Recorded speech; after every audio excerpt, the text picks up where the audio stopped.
DVT AI Assistant can help streamline your revision control workflows in the DVT IDE.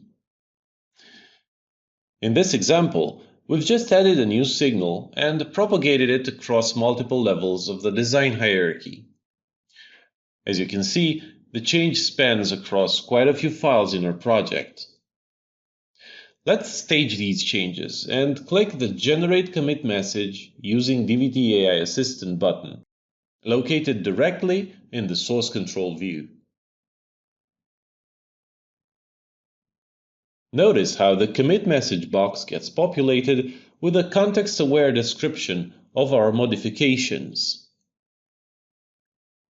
If you want to further fine-tune the message, open the AI Assistant commands list and select Generate Commit Message in Chat. Here in the AI Assistant chat, you can iterate until the output meets your expectations.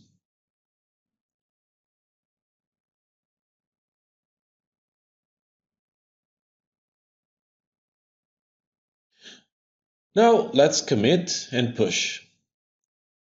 As you can see, it looks like there are some incoming changes from the remote, and we get the typical non-fast-forward error.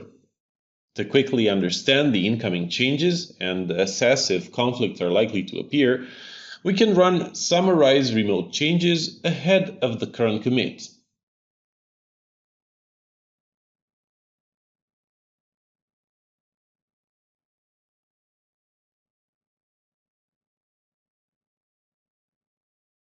You can easily adapt the blueprints to your own workflow. For instance, you can use equivalent commands for other revision control systems.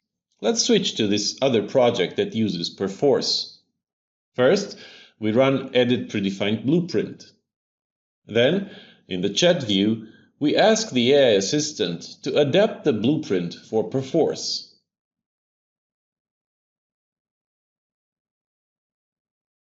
Once the changes are done, we can simply run the modified blueprint as shown earlier.